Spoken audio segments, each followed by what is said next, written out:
This Family Life News podcast is made possible by the support of listeners like you.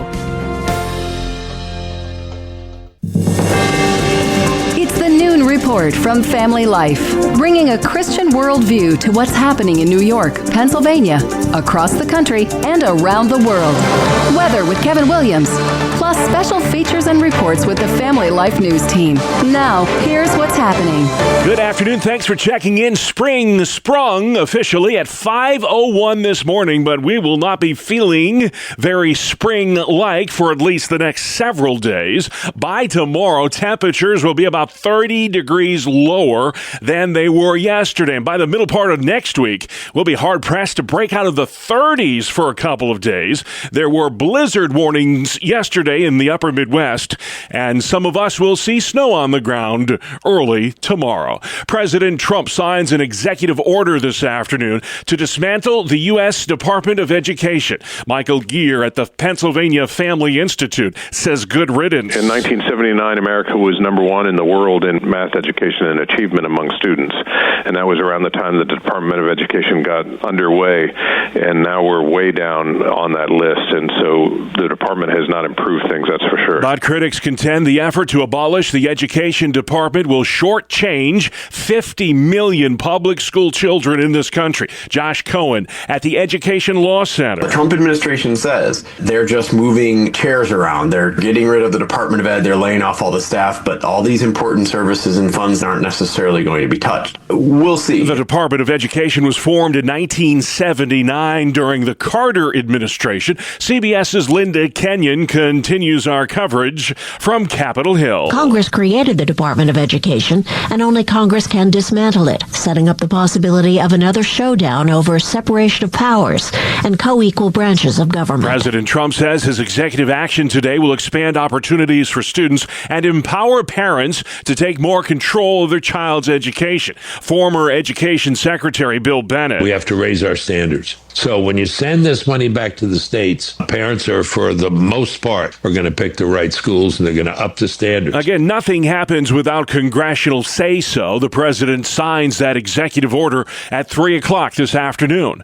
Homeschoolers in Illinois are up in arms over proposed legislation that would force them to register with the state. That bill would also permit schools to send investigators into homes if they're concerned that the homeschooled children are not receiving an adequate education. It's an attack on parental rights. It's an attack on homeschool rights. I feel like it's overreach because I don't co-parent with the government. My children are mine, and I get to decide what we learn. It doesn't feel great to have the government, who is struggling to educate in the public school sector, to tell us how we should educate our children. Hundreds of homeschooling families gathered at the state capitol in Springfield yesterday to protest the proposed legislation. The Trump administration is taking action over an Ivy League school and its trans athlete policy. $175 million in federal funding for the University of Pennsylvania is now suspended.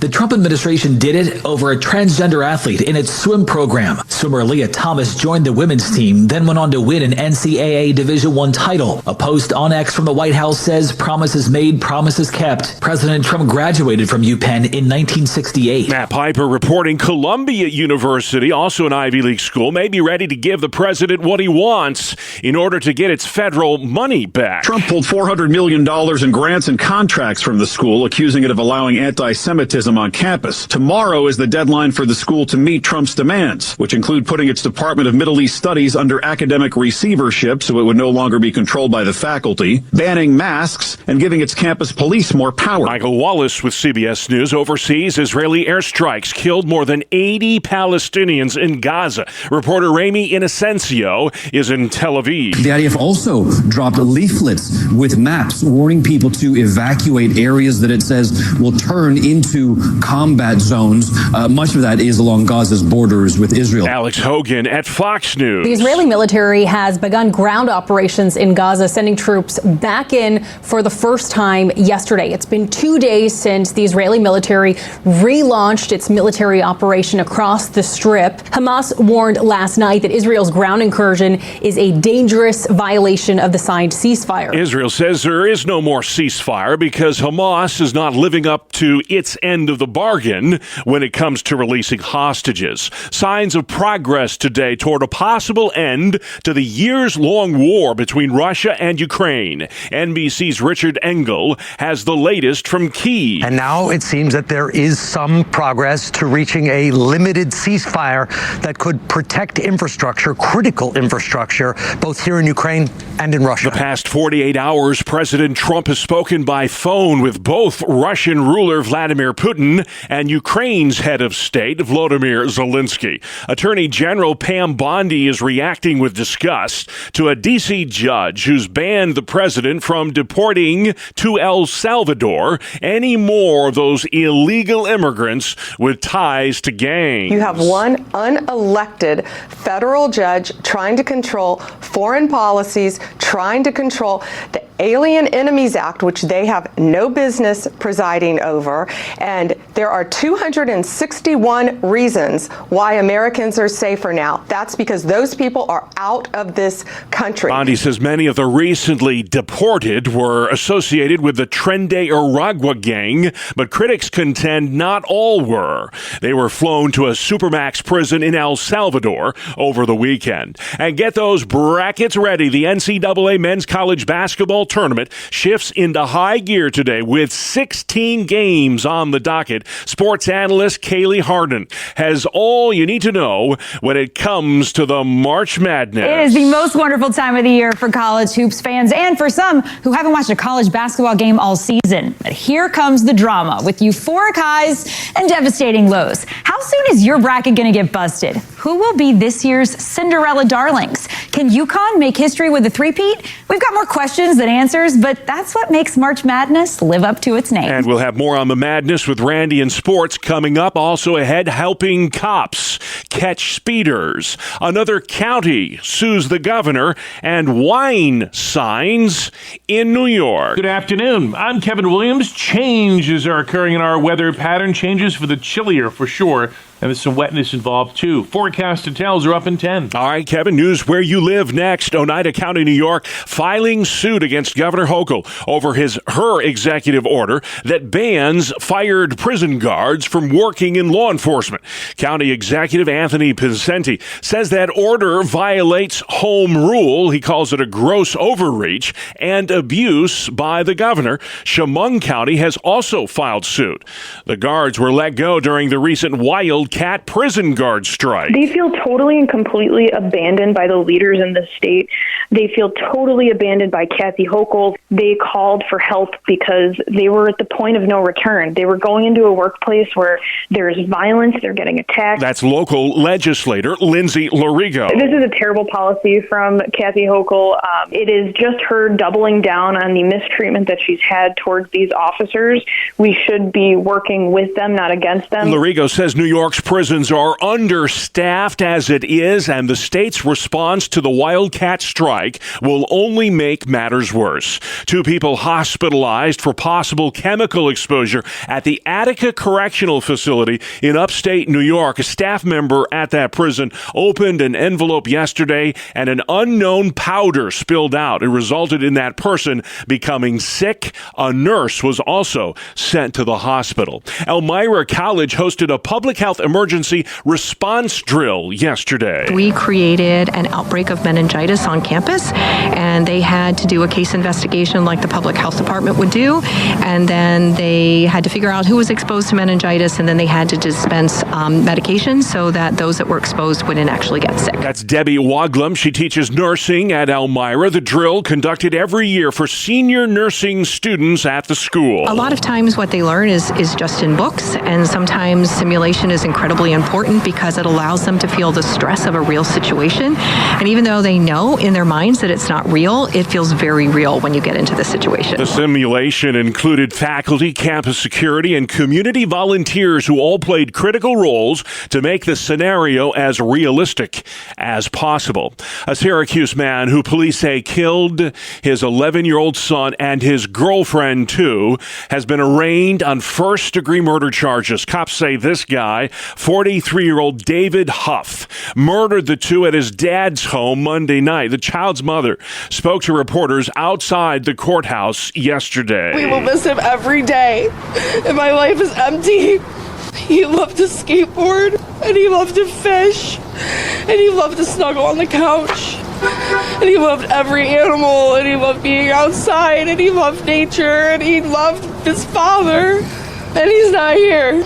Please don't stop saying his name. It's Jeremiah Huff. Hard to put into words that kind of grief. The motive for the shooting still unknown. The Onondaga County District Attorney believes David Huff will try and use an insanity defense. He remains behind bars without bail.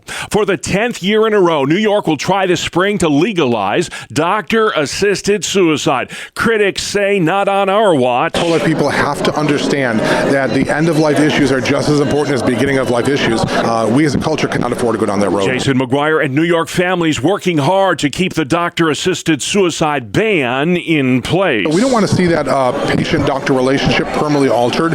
We want to make sure that we're defending life. He says doctor-assisted suicide would lead to elder abuse in New York State. Pennsylvania politicians are considering legislation that would expand the use of police radar to cut down on speeders in the Commonwealth. Statistics show 50% of fatal car crashes involve speeding. State Representative Jill Cooper sponsoring the bill in Harrisburg to expand the use of radar guns in the Commonwealth. A lot of my police departments want an accurate way to record whether or not someone's speeding. Pennsylvania is the only state that still bans local police from using radar. Only state police have access to that technology. There are signs that New York grocery stores may one day be selling wine. Yeah, literally signs. Maybe you've seen them shopping at a Tops, Wegmans, Hannaford, Price Chopper, ShopRite, or Whole Foods. All of those chains are represented by the New York State of Wine Coalition, which is part of a six-figure campaign, has placed the signs in stores, hoping to uncork support for the idea, which has been kicking around Albany for many years. The plan also has the backing of the Business Council of New York State and the New York Farm Bureau. The ban on wine sales in New York groceries dates back to Prohibition days, but polling seems to suggest a majority of state residents support ending the ban, and bills to do just that have Democratic sponsors in the Senate and Assembly. Mark Webster, Family Life News. One of Pennsylvania's largest convenience stores is looking to fill hundreds of jobs. Altoona-based Sheetz Incorporated says it has plans to hire more than 440 employees for its 310 stores in Pennsylvania and a total of 1,350 throughout its 7-state footprint. Sheetz is holding hiring events with on-the-spot interviews on March 26th. Sheetz said it is focused on hiring employees for key roles, including supervisors and assistant managers. Prospective employees interested in attending a hiring event will need to apply for a store position online at jobs.sheetz.com before arriving. Brian Query, Family Life News. Thank you, Brian. Pennsylvania dairy farmers hoping to educate schools about the benefits of whole milk. They want to sell whole milk at school, but right now they can't. Lancaster County dairyman Dave Andrews. Fat is a nutritious part of the product, and it helps with the absorption of vitamin D. Children were not getting the nutrients in their meals that they needed when they're away from home that they were supposed to be getting. Whole milk was banned from school cafeterias during the Obama administration. A move to restore it in Pennsylvania schools failed last year.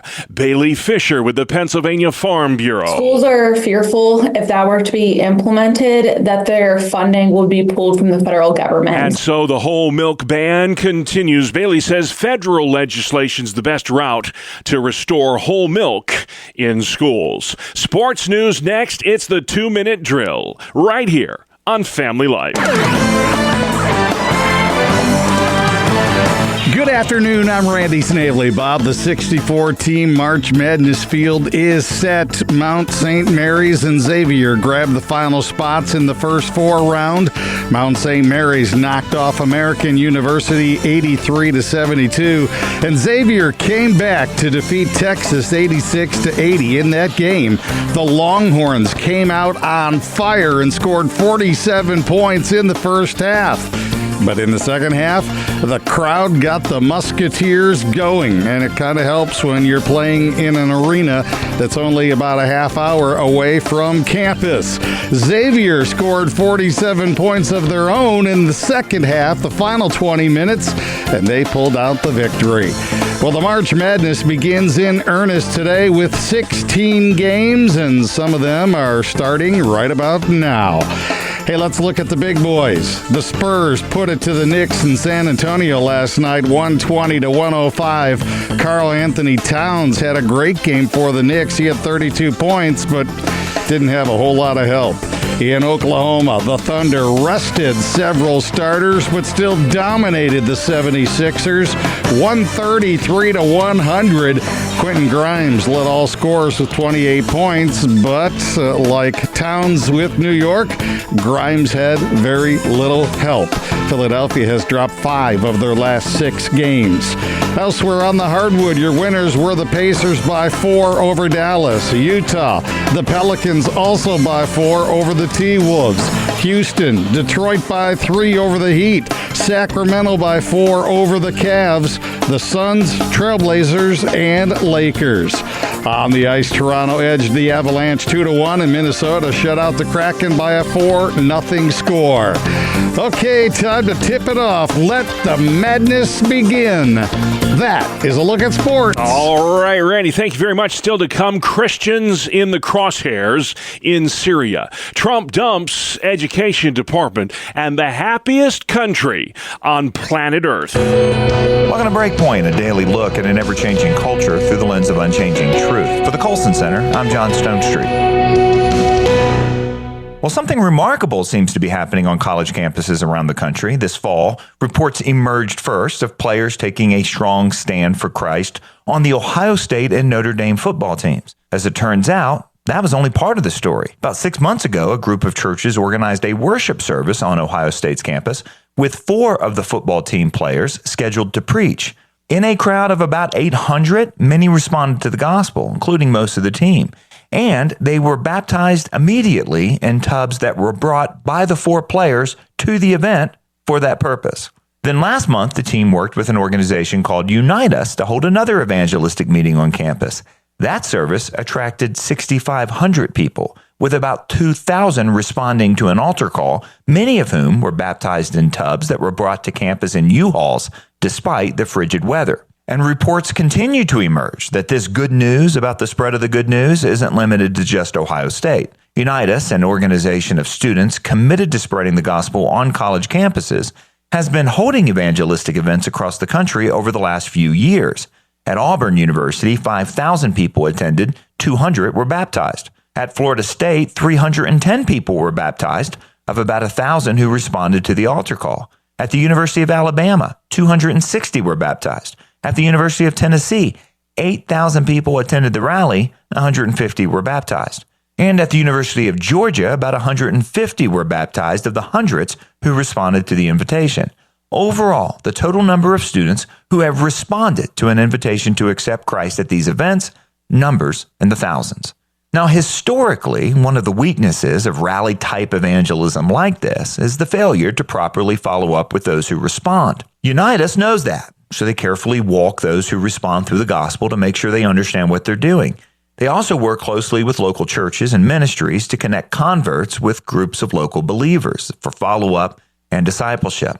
Remember, in the parable of the sower, Jesus told of the seed sown in rocky soil. After quickly sprouting up with great enthusiasm, distractions and opposition cause it to wither. And that's why church community and ongoing discipleship are so essential for all believers, but especially young new ones. At the Florida State Unite Us rally, for example, about 800 of the 1,000 students who came forward filled out a card to be connected to a church. Unite Us gives credit not to their own work, but to the Holy Spirit and to events that are, as they put it, saturated in prayer.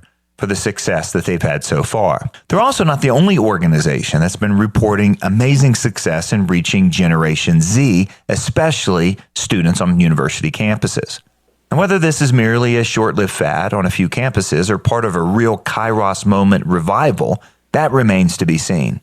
But still, we rejoice in what's happening in the hearts of students, for the testimonies of Christians who are willing to go public about their faith, even football players, for God's faithfulness to those who call upon him, and for his word that never returns void and always accomplishes what he intends. And we should pray for those who acknowledge their need of Christ, that their conversions would be genuine as he completes the good work that he's begun in their hearts and minds. We should pray for revival and for those who have committed to work for it, that God would bless their events and their other efforts with fruit that will indeed last. For the Colson Center, I'm John Stonestreet with Breakpoint. All right, John, thank you very much. Outside next, Kevin Williams. Here is your family life weather forecast for this afternoon. Cloudy, breezy with showers. Temperatures have peaked in many areas. It'll be dropping as the afternoon wears on through the 40s in western New York and northwest Pennsylvania. Then cloudy and colder tonight. Some evening showers, a few late night flakes. Low temps 20s to near 30. Tomorrow, skies will have cleared early, and then we'll end up with a fair amount of sunshine. A much chillier day, though. High temps in the 40s. And on Saturday, rather cloudy with a spot of rain and high temperatures in the 40s to near 50. All right, Kevin, thank you. This is the Noon Report. I'm Bob Price, and here's what's going on Thursday, the 20th of March, the first day of spring. President Trump signing an executive order this afternoon to dismantle the U.S. Department of Education. I want to bring the schools back to the states.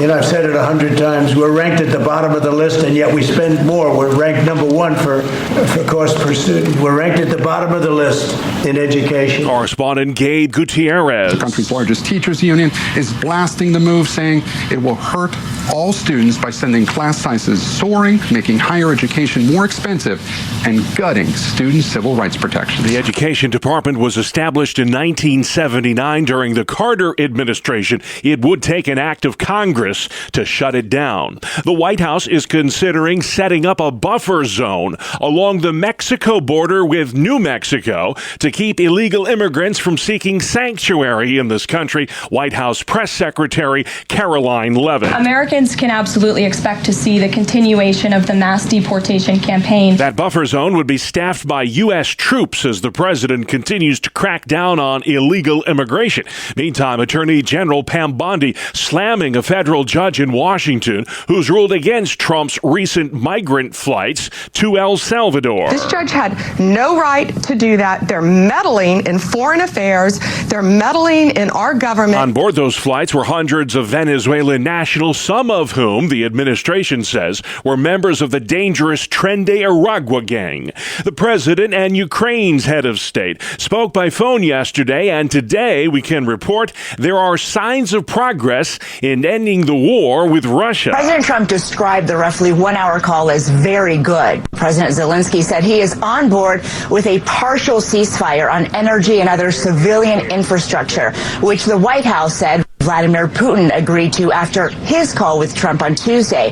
Zelensky also said he will continue working toward a broader ceasefire, eventually ending the war. CBS's Weijia Jiang. Israeli Defense Forces overnight struck new targets in Gaza. Over 80 Palestinians were killed. The Israeli military says a senior Hamas commander was taken out in those attacks. And Robert Berger has more from Jerusalem. We heard the defense minister say that unless Hamas releases hostages, Gaza could face total annihilation. A new Fox News poll shows most of us, U.S., do not approve of the cost-cutting measures being implemented by the newly formed Department of Government Efficiency. 58% disapprove of Elon Musk's job performance working with Doge. Still, says Cheryl Casoni at Fox Business. Look, 6 in 10 people say that government spending is out of control. 60%. They want the government shrunk. But it's the way that DOGE is doing the work that seems to be the problem. DOGE is tasked with cutting about $2 trillion in government waste, fraud, and abuse over the next couple of years. Today is the first official day of spring, but you wouldn't know it if you lived in the upper Midwest. On this first day of spring, it's like the battle of the seasons out here. We have snow, tornado, and storm damage. NBC's Maggie Vespa in northern Illinois, where at least 8 twisters touched down last night. The good news is we haven't seen any reports at this point of injuries from this latest round of storms. Suffice it to say, tornado season clearly off and running. Severe weather blew big rigs off the highway near Chicago, ripped the roof off a roller skating rink in Indianapolis, and caused a dust storm in Texas that was so powerful it literally blocked the sun. You're tuned in to the Noon Report for Thursday on Family Life.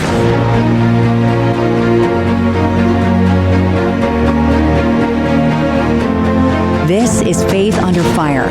We take you straight to the voices on the front lines of religious battlegrounds. I'm news anchor Sarah Harnish, and with me today, Voice of the Martyrs Vice President, Todd Nettleton. We're talking Syria. Todd, let's begin with an interview you just did, a warning from Christian Syrian John Samara of Ananias House. There could be a genocide. How do we avoid this? Do we want to see another Rwanda? Samara tells the Christians in Syria, your turn is coming. Voice of the Martyrs monitors 70 hostile and restricted countries globally. Todd, what is going on in Syria? There is a new president of Syria. He formerly was part of Al-Qaeda, part of ISIS. In fact, 12 months ago, the U.S. government had a $10 million bounty on his head as a terrorist, and today he's the president of Syria. In his words, since taking power, he has said all the right things. We want more democracy. We want more freedom in Syria. We want to have a place in Syria for all the people, no matter what religion they are. But what his troops inside Syria are telling the pastors is, just wait. Your day is coming. Wait till we get our feet on the ground. Wait till we get our government established, and then we'll take care of the Christians. So if you're a Christian in Syria right now, you're very concerned about what's happening. And even in the last 2 weeks, we have seen mass violent attacks. Right now, they are targeting Alawites, which is another religious minority group, sort of a Shia Muslim offshoot group. But there are Christians being caught in the crossfire in those battles as well. We're hearing conflicting reports. Open Doors put out a release about a week ago saying only 4 Christians were killed among over 1,000 minorities. What are you seeing? I sat down with our Syria leadership and said, okay, what's going on? There have been Christians that have been killed in that violence, but so far, we don't know of a situation where a Christian was killed specifically because they were a Christian. So you have these attacks targeting Alawites, but there are Christians who live in that part of Syria. There are Christians in those villages. And so when people are going door to door and start killing people, you can be caught in that. How is Voice of the Martyrs keeping an eye on Syria? Can you tell me a little bit about your work there? We have contacts who are on the ground in the country working among the church.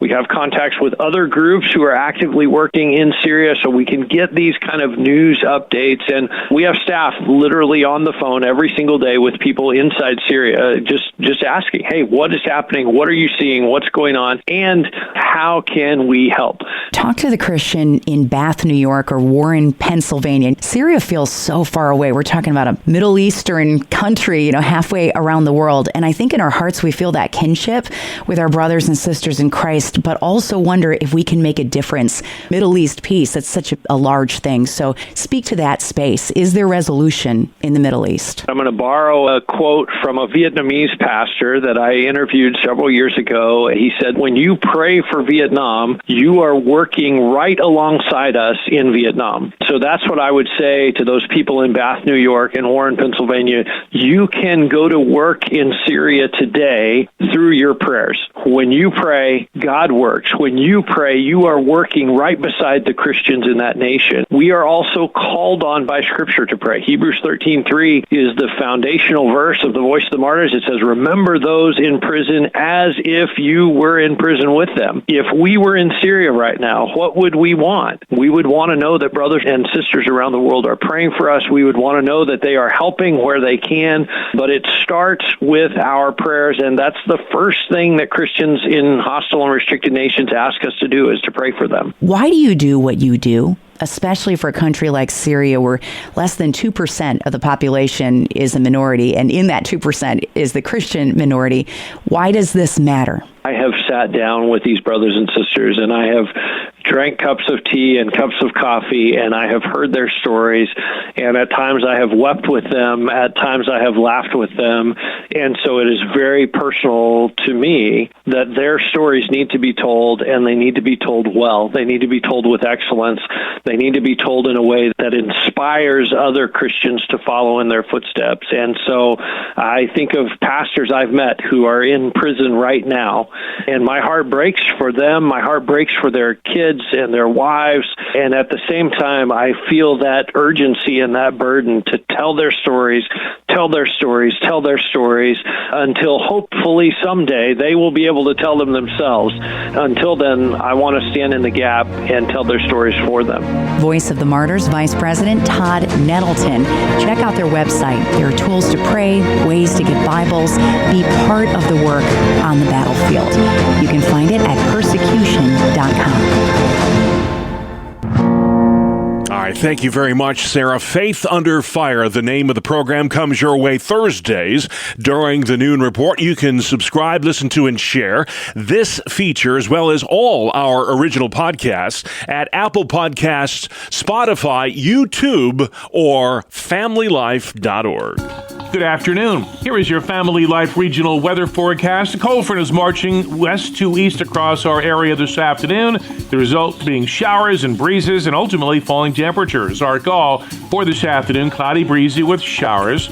Temperatures have peaked in many areas and will be dropping as the afternoon wears on through the 40s in western New York and northwest Pennsylvania. Then cloudy and colder tonight. Some evening showers, a few late night flakes. Low temps 20s to near 30.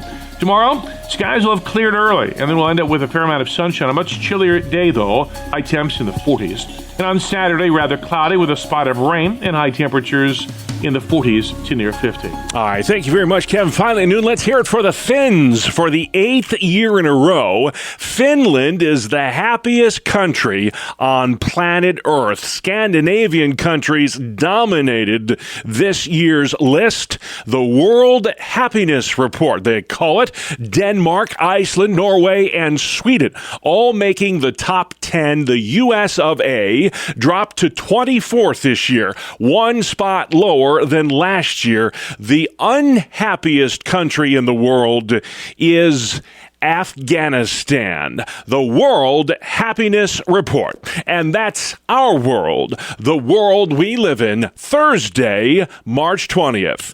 I'm Bob Price. Family Life News. You've been listening to the Noon Report, heard weekdays on Family Life. Thank you for listening.